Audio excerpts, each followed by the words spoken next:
Friends, welcome to ROC edutech channel. দেখো, time and ওয়ার্কের আরও একটা অঙ্ক নিয়ে চলে এসেছি।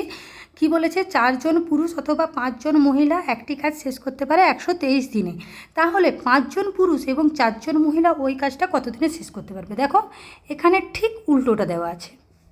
ঠিক আছে, আমরা এই অথবাকে ইংলিশে কী লিখি? অর। এবংকে কী লিখি? অ্যান্ড। এই অঙ্কটা যখন করব আমরা অ্যান্ড বাই অর আকারে লিখব। দেখো কিভাবে করছি। প্রথমে অ্যান্ড, পুরুষের সাথে পুরুষ হবে।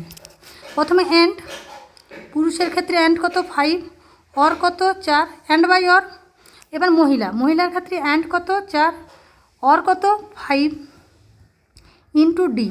এই ডিটা আমরা যে ডিটা বের করব সমান যে ডিটা দেওয়া আছে। ডি মানে দিন, এখানে ডে মানে দিন। এবার দেখো, এটা আমরা লসাগু করব।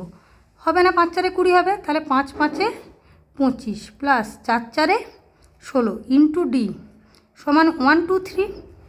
এবার দেখো, এই দুটো যোগ করলে কত হবে? 41/20 ইন্টু ডি সমান 1 2 3। অর ডি সমান 1 2 3। 20টা কী ছিল? ভাগ। সমানের ওদিকে গেলে গুণ হয়ে যাবে, আর 41টা ছিল গুণ, সমানের দিকে গেলে ভাগ হয়ে যাবে। দেখো, 41কে যখন 3 দিয়ে গুণ করবে তোমরা 1 2 3 পেয়ে যাবে, তাহলে 3। আর ডি সমান 3 20 কত বেরোলো? 60। তাহলে কত দিনে করতে পারবে? 60 দিনে। অপশান বি হয়ে যাবে আমাদের রাইট অ্যান্সার। ভিডিওটি যদি ভালো লেগে থাকে লাইক, শেয়ার এবং সাবস্ক্রাইব করে দিও।